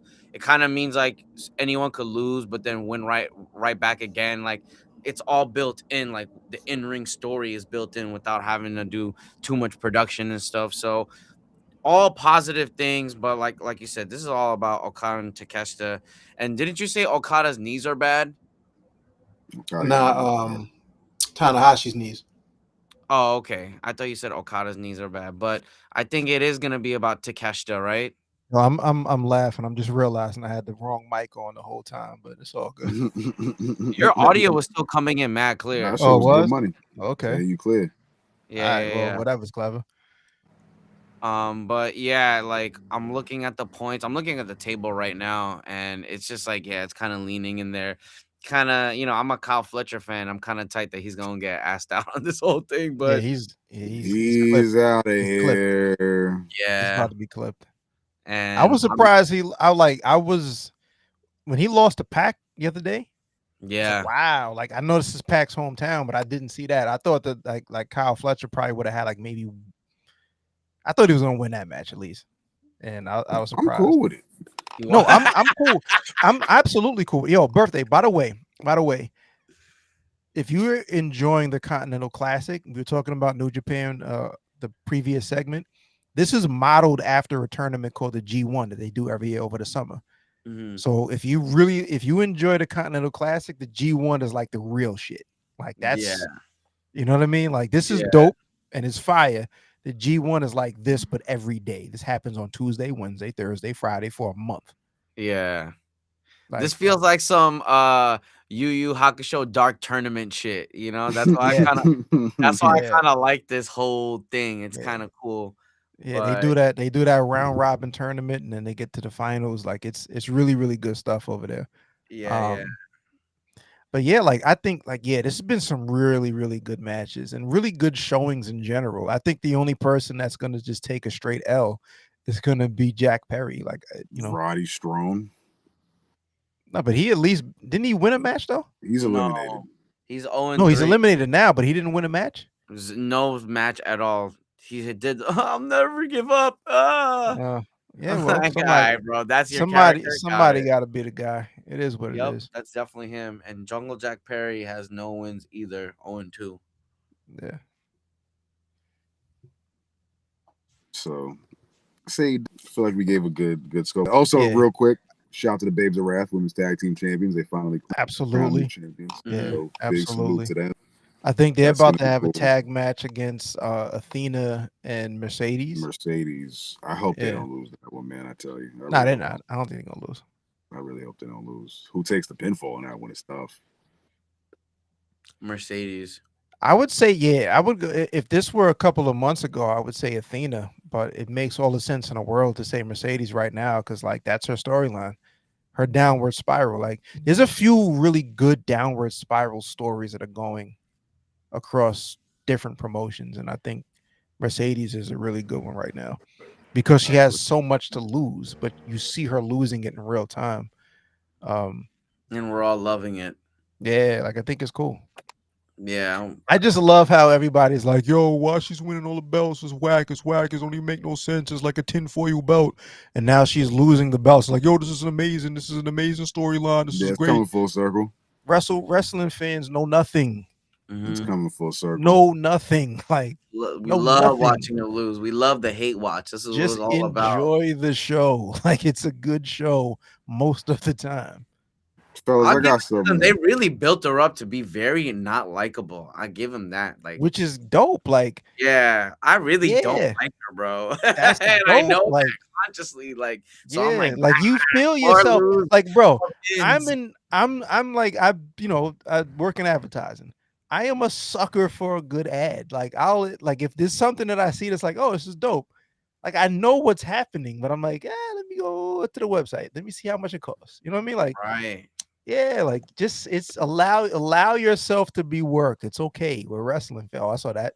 Easy. Start no fires, man. Only you can prevent forest fires. Only you can prevent forest fires. Fellas, I got a good idea for you before we round out the AEW topic. Yep. It's something that I've been thinking about these last couple of weeks. Before I figured why not just put the thought out here while we're on the Ringside Club, right? Mercedes and her spiraling story and her going downward, losing the belts and all that. What say you if the end of 2026, when it's time for her to finally win the big one, when all the belts have gone and she's got another title shot? What say you, Rebecca, or I said Rebecca? What say you, Bailey shows up in AEW at the end of 2026? See, so let me. So you're saying at the end of 2026, Mercedes has not won the title, and Becky She has Lynch not won. She's lost. She's lost everything. Right. But Bailey's contract is up. Okay. That is like on wax. That Bailey's contract ends this year, Right. or this end of this coming year of 2026. So the way Bailey's been booked, we can only go off what history has shown. She's either going to be a trainer and continue on and be the Dolph Ziggler of the women's division, which as her loss to Sol Ruka at Saturday Night's Main Event has shown, she's going to be a good hand. She's going to be a serviceable hand. Bailey will be. And I love Bailey. But she could take the cope approach and say, yo, I want to try something else while I'm still good to go. I'm not even thinking about how the IWC will react to that. This is just something I was thinking about watching Saturday Night's Main Event and then doing my own due diligence and seeing like, oh, she got a year left. Like, there's no talk about her reing up yet. Like, she might actually be like, you know what? I don't think I'm winning the belt back anytime soon. Y'all left me off this new WrestleMania in Vegas. Y'all left me off SummerSlam again. I think I'm gonna just bounce now. Like, I see where it's going. I've lost to Jada Parker on a PLE at this point. I think I'm gonna just go jump ship now. So that's pretty much where I was feeling in regards to Mercedes title reign. Just looking at this past Mercedes, appearances on Dynamite and Bailey this past weekend. So what say y'all, fellas, before we wrap the AEW topic? How y'all feel about that? And I'm saying it now while it's 2026, 2025 RSC. So in case it does happen, know we can go right back to this mug and be like, aha, we knew it. Yo, I think if that is the case, if Bailey's out, I think the novelty of seeing what they do without the restraints of the way that WWE produces their matches is going to be interesting. Okay. Like, that's a good way to look at it. I like that. I like that. I mean, that to me, other than that, I don't really know what else to look at. Like, Mercedes does or doesn't win the title. Like, it's like, to me, I don't see, here's what I don't see. Let's say Mercedes does win the title. What Tony Khan and the people that booked AEW haven't really done is like, oh, you're a big name. You come in and get an immediate world title shot because you have a big name. Like, they've done a good job of not doing that. You know what I mean? So I don't see this being the exception to the rule if Mercedes does win the title. So to me, the only thing to look at is like, if they want to face each other, then there's going to be a moment where, hey, let's see what you can do without this style of production. It's like one of your favorite artists who's been working with this particular producer, but let's see what you sound like with this particular producer. Like, it's just different. There's a difference between Dr. Dre and DJ Premier. There's a difference between Mike and Keys and the Neptunes, or what used to be the Neptunes, whatever. You know what I mean? There's just a difference. So there's that part. There's a difference between Derringer and Alchemist. Like, let me see what you do with this person. So that's the difference between any promotion that you go, because every promotion has their way that they want to televise their thing. And I've said this, 150, however many episodes by now. one of my biggest drawbacks for WWE is the way that they produce their matches and produce their TV in general. I'm not going to get into the reasons why. It just is what it is. It could go that way to see them in a match against one another, or it could be that Mercedes is in peril and she and Bailey happens to be the one to come in and save, and now we have the tag team run before one of them turns on the other. Yep. Other than that, like, I don't, I'm down to see it. I would love to see, like, I'm down to see anybody do something where they feel, free enough to be creative, because that's when the best ideas come forward. Like, Christian's been doing his, we haven't seen Christian in a little bit, but since he's been in AEW, he's done the best work of his career. A lot of people have said that. That ain't me. I didn't see any of his TNA run live. But a lot of people have said between the TNA run and the WWE run, we love what you're doing here. So Bailey's has bullets in. She got mad years in. I think Bailey would be fly if she 100%. Like, if it's really just a fresh coat of paint type of vibe where let's just see what you can do somewhere different. Let's go. I'm down for it. Whoever, I agree. I feel like. Don't hate me for this, guys, but I feel like, how you said, like, how are you gonna sound on this beat compared to this beat? I feel like it's gonna be the same type beat for Bailey. She's just gonna be doing more of the same on the other side, in my opinion, because you gotta think about it. Like, everything's been about Mercedes, right? It's gonna stay that way. And like you already pointed out, that Tony doesn't really have the whole big name come in, immediate title shot, boom, boom. Like, he's not gonna do that, and I don't think he's gonna start now, especially for Bailey. And he shouldn't, by the way. Like, not to I cut you off, agree. but he shouldn't. I agree. What if there was the world where they keep their rivalry up and Mercedes doesn't win, and then Bailey comes in and does win? What if that does shake his show? But Bailey's gonna have to go into AEW knowing that I'm gonna pretty much take an L to my friend Mercedes, because this whole company is all about her. Mercedes has to win the title. That's not even a question. Why? Because she's gotten all these belts, and in her mind, it's painting out like, wow, look at me. I got all these belts. It's so amazing. But she didn't get like the main one. You know what I mean? Like, yeah, this is like her hanging up 15 NBA Cup banners, but not winning the main one. What if Bailey's the one that cost Mercedes the title on her debut? Man, that's a lot, man. That's a lot. I still don't see it happening. I feel like she's got to get that title with the regular cast, complete that story, and really be like the pinnacle, and come to the realization, like, wow, all these belts are great, but like, now I'm really that one. Like, and I don't know if Tony Khan is gonna let a former WWE talent ruin that for her like that. Something that's been building for like this long. That's my only thing. Would I like to see it? Yeah, because why not? You know what I mean? But I don't know, man. They're not gonna, because, like, I not didn't gonna let that happen. I don't know. But like, until just now, like, that's the third option. Yeah. One option is, they come in and they're tagging up, until somebody turns on the other, the same way like you do Edge and Christian vibe. Right. Yes. That's one option. Another option is they come in and they feud, no title involved. But the other option that you just brought up, like, what if like Mercedes has to win this title? If this time next year Mercedes is the world champ and Bailey's due to debut, what if Bailey's debut is her costing Mercedes the title?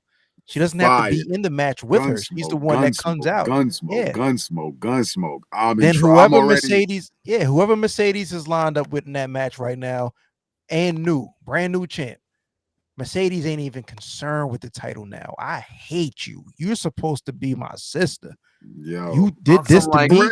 And Bailey's point of view could be, yo, you left me. You talked down about where I had to try to make a live. Whatever way they want to try to round it out. We had the 4 horsewomen. You broke that up. You were always the problem. This ain't about a belt. That would be the biggest feud for the biggest stakes. Man. The biggest feud for the biggest stake that she could possibly do, bro. And then on top of that, the sprinkles on all of that is now Ring the Bell. And what's going to happen is there's a different type of freedom that happens in this match because this is not WWE production. Yeah. Yes. Y'all see the vision? Like this is that like a fresh Roman and paint. Cody feud almost. That could happen. This is Like that type of stakes. That's interesting. Brand new. Damn, like bro, this, you hyped me up just now, and I hope it happens, man. Because yo, dog, like tell me you can't just see Bailey right now, like just taking another L to Lyra in another feud that they're gonna do 3 months from now, where it's just like, yo, can you just get over to the Wednesday night program already and just have a match with Statlander and just run it up in the women's division one time? Because we actually Bailey's got to want to do this though. she's got a year left, and that's why I say she's either gonna go the coach Dolph Ziggler route, or she's going to go to Cope route. There's really only but so many options that she's going to have at this point of her career in the WWE. You know, so that's just where I took it. I just wanted to throw it out there for y'all. It was something that I was just. I like it. It's rolling. fly, yo. It's a fly throw. We got a year to think about that, but you know, it is something that where we look back on it, you know, this time next year, we're gonna be like, yo, we literally said this was going to happen. And I don't know what her name was even going to be. That's where I'm stumped at. You know what I mean? But former Bailey is all elite. Like FKA Bailey. FKA Bailey is all elite. You have to keep Bailey. We gotta get the FKA Bailey teas going, man. That'd be crazy if she did. Because then she's gonna be like, spelling. "Shut up, Sasha." Yeah. Exactly. Yeah, they got it. She got to be Bailey. I don't know who this is. I know I'm Bailey and you're Sasha. You know what I mean? Like some shit like that. Yeah, I see it. They're gonna take if they're gonna take it there, they're gonna take it all the way. They got to, you know. So you haven't been my friend since you were Sasha. Yeah, man. Ooh, I'm about to make a big statement. I'll show you who's my real buddy. I would love it. Yeah, I can see that. That's fly. I'm down for it. But Cena? Lastly, fellas, John Cena's gone. Time is up. Time is now. The last time is here. It's expired. John Cena is no longer an active wrestler in the WWE. And Gunther, that ring general, is now going to be the legend killer. And I hope, if there's a bright spot in WWE, I hope they lean into Gunther, the legend killer, for 2026. I'm going to start there. I want him to take everybody out. I love the breadcrumbs they've set up with AJ Styles. I hope he has Brock Lesnar. I hope he has Chris Jericho. And I hope he ends with Randy Orton. It would be fly. I think Gunther is in a prime position to be one of the best overall characters in the entire WWE. Bright spot for 2026. I almost think he should take the WWE title from Cody. Crazy enough, I think it should be him. He's in position to, like, he don't need the world title for a third time. He needs the WWE title now. Like, let's move him over there. Let's have him have that title on some JBL. Like on some updated JBL, like, nah, he's the wrestling god, the ring general. So that's how I feel about it. You know, I figured we could divvy it up, but we could talk about the Gunther style, the Gunther section of this match first, because I just wanted to highlight the legend killer Gunther real quick. So, fellas, how y'all feel? Let's say you want Gunther. Before we even get into like, here's where they messed up. What should have happened on the night was, as soon as the match ends and the bell rings and we're clear that Cena tapped out and we're clear that Cena's career is over, we get the shot of his face, he hit the credits, and that's the end of the show. Where they messed up was bringing Triple H and everybody else out, even in front of the crowd, especially on TV, but even in front of the crowd, because the heat immediately left Gunther and went to Triple H. Fair. The heat That's what I think they did recon. They did recon on Raw. No, they did it, but you shouldn't even get to that point where you have to do that. They really just should have gotten to a point where Gunther just tapped out Cena. End credit. You don't know nothing until Monday Night Raw. This has been one of the worst booked years that WWE has had in recent memory. And everybody's clear on who's doing the booking because they put a whole show on Netflix about it. And then he comes out. It's after tough to defend that. Tough. And then he comes out where, look, I'm not against Cena losing his last match. I'm not against him being submitted in his last match. I'm not against him tapping out in his last match. But a lot of people were. Don't give them an opportunity to point the finger at, oh, you made that decision. We all know it wasn't Gunther that made that decision. We know it wasn't Cena that made that decision. If you're familiar in any company, when somebody says creative director ain't always the person that comes up with the idea. They're the one that looks at all of the ideas and says, oh, we're going to go with that one. Here's how to make it better. That's Triple H, and everybody knows that. So what they should have done is end credit. Everybody is booing Gunther. Gunther leaves. Now we're going to clap and cry for Cena. End credit. Tune in on Monday Night Raw to see what happens next. Yes, they did go backwards and do the right thing by having Gunther come out, say very little. What I do think worked is the "you tapped out" chant does not work against Gunther anymore. They were giving that to him when who do you tap out to? Jey Uso. That doesn't work anymore. Yeah, Jey Uso tapped me out, but I tapped your hero out. You grew up and slept on bed sheets with that man's face on it, right? I tapped him out. So that doesn't work anymore. So that part works. And I really would love to see him go on that. All right, Jericho returns. His retirement tour stops with Gunther. And we already got the AJ Styles hint. We already know where we're going with that. Yep. Randy Orton is right there around the corner. There could be one or two other. Rey Mysterio is right there. I was calling for Dom Mysterio to be the guy that retires his pops. If it doesn't happen and it happens to be Gunther, I ain't mad at it because you're building this guy up to be the guy. Brock Lesnar. What if he's the guy that retires Brock Lesnar? We've been wanting that match for a long time. So I like that because you're giving, and then what that does is it builds Gunther up to be a guy that when somebody finally stops him, it really matters. So that's cool. My only gripe with the thing is like just cut credit. Like Triple H, it ain't about you, dog. You ain't wrestling. He be trying to be like the Dana White. You never saw Vince McMahon come out unless he was like 10 toes down a part of that storyline. Triple H ain't got nothing to do with Gunther. I did in fact see Vince McMahon come out though. He broke both of his quads on it. You saw Vince McMahon come out, but it was always because he was part of the story. Yeah.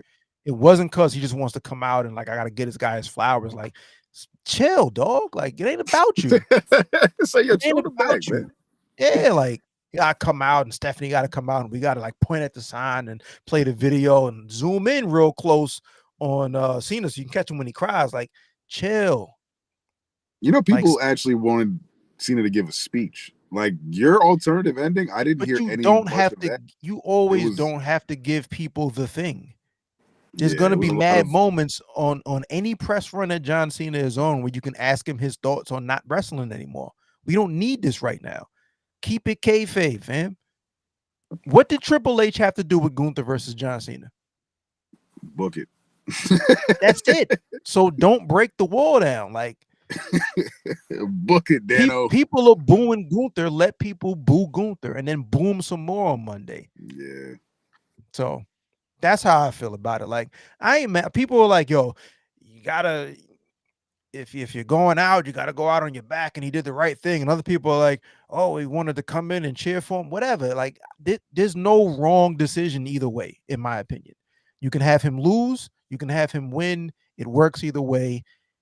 They ruined it but Triple H ruined it by doing Triple H. Triple H did Triple H. I think we could all agree that retirement run might have been one of the worst things that we've seen for John. Oh, for sure, because they had no plan. That thing they booked a heel turn for I thought about that today. Like, yo, dog, The Rock showed up with Travis Scott, said, I wanted your soul. We all laughed about it in unison, and they disappeared. Nothing happened, never heard about it again. So they booked that whole thing for a pop, and then the pop got quiet, and they was like, oh, what we supposed to do now? What I'm supposed to do now, huh? Yo, what are we supposed to do as the forefront of pro wrestling? I will say about Gunther, at some point he will get that. He'll get whatever belt he wants. I think it it's better if he doesn't get it immediately because it'll just allow more of a build. Because Gunther, they're making him, and this has been building since he's from all since Walter already. It's been building to this moment where you are gonna be, and even the Undertaker like co-signing him mad early already. Like you're basically gonna be that next guy where you're bigger than the belt. You are like He's essentially like definitely bigger a than the belt. belt. You know You what I don't mean? need The this. way, You don't need it. yeah, the way But it would be nice if he Undertaker, had it though. right? And he'll get it the way Undertaker would get a belt here and there, but like you bigger than the belt, like you are gonna become like that unbeatable cornerstone. You know what I mean? That's already the path is already carved out. Um, so I think that part of it is great. And even with the Triple H thing, I'm kind of with you on that, but at the same time, I think they're gonna take advantage of it. They're gonna let this be the thing that creates like the heelish Triple H. They might lean more into it fully, like now, because it doesn't pay anything when Triple H comes out. Oh, I am the game, and everyone's like giving him a pop. How about you give him a boo? Now you can maybe work that into a storyline, something. Another fortunate accident. Maybe I'll look at it that way instead of the other way. So and if they don't, well then that sucks. Then you just kind of like whiffed an opportunity. But yeah, man, just on Gunther, like this is the path. Gunther is gonna be bigger than a belt. Hmm. It's not. Will he take it off of Cody? Maybe. If he doesn't, it's not gonna matter. It's the trajectory is too strong and too solid. So, yeah, I think if he does though, he's definitely still he it's weird to say that Gunther hasn't peaked, but I don't think he's peaked in the eyes of WWE fans yet. nah, not yet. You know what I mean? So if he does take it, it's not like I don't think he's super above the belt yet. But Yeah, I think when he has the belt, it's like, damn, we getting to that point where it's like, who can beat him? He's the yeah, unbeatable goon. You know what I mean? What he did with the reign as the UK champ, he had that belt forever. Granted, some of that was during COVID, but like when you see Gunther as like this unbeatable guy with the world title, with as the guy that retired this guy and this guy and this guy and this guy, like yeah, he's the guy that retired the legend killer. He killed the legend killer. Like imagine we get to that point. Then it's yeah. like, man, who can beat this guy? And But he what's still super didn't get interesting, that big belt. but that's where we get those mega fights. Yeah, That's when it gets to a point where Yeah. we have a match where let's say Gunther's the world champ and he's been dominating. And it's him and Roman Reigns in the main event of like a SummerSlam or a WrestleMania, let's say. We don't know who wins that match. That's where it really gets good. We can see it going this way, we can see it going that way, but it ain't no better than 50-50 unless you really feel like standing 10 toes down on an argument. It's not a foregone conclusion, and that's where wrestling really gets good. yeah, So I think like he's on that path where like I think like 26 is his legend killer, legend retirer phase. I think a few of these guys are going out. I don't know about Randy Orton, but I feel like Rey Mysterio's probably been holding on for a while. Um, we already know AJ Styles is out of here next year. He's headed, hmm, you know. So there's a couple of those guys where it's like Gunther's going to be the guy to push that button. 2027 is where it might be back to titles for Gunther. yes. Yeah. I agree, Yeah. bro. It's gonna be Death by Gunther all Death 2026. by Gunther might be the name of the episode. That's fire. Death That's by all it is. Gunther is Death by funny. Gunther, bro. Death Yeah. by Gunther. Hmm, Yeah, man. That's the Gunther side of things, hmm. Now, as far as John Cena, it's been a pleasure with John Cena being, the forefront of pro wrestling for the last 20 something years. His time is up. Last time is now. And I think it's very much so fine that he hangs it up before his body tells him that he can't do this anymore. Like I'm cool with it. I'm perfectly fine with it. So yeah, man. It was a complete swan song. We don't need any more of this. Let's move on to the 2026 era of WWE now that John Cena and the retirement year is done hanging over our heads. Now we make some new entities with this new NXT invasion coming on with Trick and Javon and Oba. We got Gunther's ascension, Jay Uso possibly turning heel, LA Knight finally getting his chance to shine at the top of the card. Like, I think we're in a prime space for WWE to turn things around. That's me being optimistic. Now the John Cena era is over. Time for new I champion. love what they did with the card. Like, other Yes, than the John Cena beautiful. match, they made it a point to say, here's who's next, and here's who's next, and here's who. Look at Sol Ruka. Look at Leon Slater, even though he don't really Yes. work here like that, but he's about to. Look at Javon Evans. Look at Javon Contract, yeah. Evans. Some light, Look at some light. Obafemi. I immediately like sees people like, oh, what if Obafemi against Gunther? What about Obafemi versus Brock Lesnar? What about like Obafemi looks like a guy you can place against anybody, and he looks like he should dominate regardless of what their name is. You know, so I love what they did with that card. You know what I mean?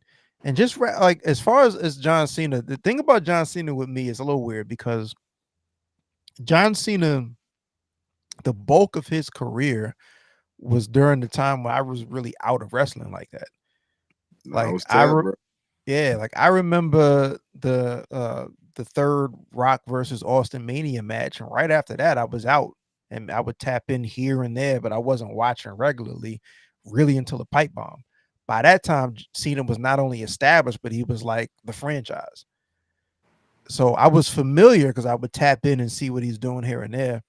But then even after that, it was like he's still like US title era Cena, the open challenge was amazing. Like really, really good stuff. Yeah, stars. One of the biggest things that I think Cena, like people give him credit, but I don't think like people realize how good on the microphone Cena is.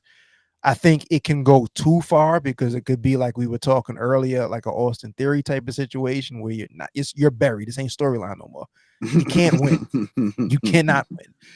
But he's vicious on the mic.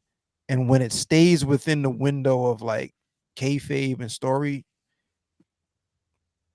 nobody better. This world. Top echelon. I agree. One of the things that I appreciate the most about John Cena, even up until his retirement, is just how many he's the I think the Guinness record holder for most Make-A-Wishes. Yeah, and I saw him do Make-A-Wishes that night. Like this whole night is about you, and you're still making it a point to put time aside, you know, for kids that got some wildness going on. Yeah, that's fun. To me, it's like, you know, like the decency of a human being shines out in moments like that. So I give him credit because it's very easy to get big-headed when everything is about you and you're supposed to be the man. But that aside, as far as like career goes, like, do I consider John Cena to be the GOAT? No. But he's up there. You know what I mean? Hell of a career. Word life. John Cena's a leader in every sense of the word, in every way possible, in real life and in the business. And I think even the way he went out was important because it set a precedent for other legends to follow. Like, yo, bro, you guys don't gotta die either. Like this, you can here. I made it possible. Proof of concept. It's done. Creative can't say nothing. Like, yo, like just do the same thing. Boom. That's it. They're about to do it with Brock Lesnar. They about to do it with AJ Styles. They're gonna do it Rey Mysterio. They'll do it Randy Orton. Obviously in different ways, but now there's a pathway for them all to get out of the business, and it'll be respectable, honorable, and they'll get to walk away with some of their health and most of their health, hopefully intact. And I think that's important because at the end of the day, they're still human beings. You know, like we don't want to see we don't want to see them like just go out like all messed up. I think that's like, you know, like, but right. That's very, very important that John Cena did that. And yeah, for me, that was the biggest takeaway for this retirement tour. And I want to thank John Cena for SummerSlam because that was an incredible experience because that was the first time where it was like the black screen and then it just color blast, and like just witnessing that at MetLife Stadium with everyone roaring, like I don't know, bro. Yeah, you saw that live. That was a vibe. That had to have been a vibe. Yeah, It that was was fire. unbelievable. It was unbelievable. I was literally like, it was very breathtaking, and you know, for that 10 seconds, the tour was worth it for me. I don't know. Dope. It was kind of buns, you know, but whatever. Like that was cool. It was all about moments anyway. So Heavy in the moments. yeah. Thanks, John. And that's it. You know what I'm saying? If we did bring some jorts out, if it was nice weather, I'd have some jorts on right now. But it's cold as it's in New York. It's mild for what it's been, but yeah, You're this right. ain't Jorts weather. This ain't jorts weather up here right now. There's still snow on the ground. You dig? So Word. yeah, with it. Word life. Basic thugonomics courtesy of the RSC, the Almighty. You know what I mean? Much love to the God Blame Boogie, always out on assignment. You know what I mean? Yeah. You know what I mean? Y'all see the hats, y'all see what we rocking. Make sure y'all pick up them pieces everywhere you see us, when you see the tags, the ats, and all that good stuff. I gotta send you a pack, birthday, man. Like I gotta send you a pack. Oh yeah, definitely, man. I would got you. absolutely love that, bro. I would definitely appreciate that. Gotta get the hats right. You dig? Oh yeah, I'm a big hat guy, man. Big hat guy. So, yeah, man. We probably won't be here for the holidays. That's why we had to get y'all this content right now. One time for the one time. Y'all never gonna forget about us. This is how we gonna end 2025. We might be back before then. We might pop up. Whether You're it right, be though. I'm saying whether we do one of these or we do some shorts or we do something in between, we'll figure it out. But shout to BG Dub too. We also gonna connect with y'all. We ain't forget. Yeah, We that's gonna lock in family. Sunday with y'all. We gonna lock in Sunday that's family over there. Black guy wrestling pod. I saw that Low, shouts to Low. Low has I think Myron Reed is gonna be on the locker room lead. That's hard. Yeah, coming up. So that's what's up. But yeah, shouts to the good brothers over there. Shouts to everybody at the BRP. Shouts to everybody, man. If we don't speak to y'all between now and Christmas, man, have a Merry Christmas and a Happy Holiday and all that. But I think I got a good feeling we'll get back before the New Year at least. More content. Yeah. We still got World's End and some more. Yeah, there's a lot going on. But yeah, man, that's the Ringside Club. Once again, theringsideclub.com. Follow, subscribe. And with that being said, we out of here. Peace.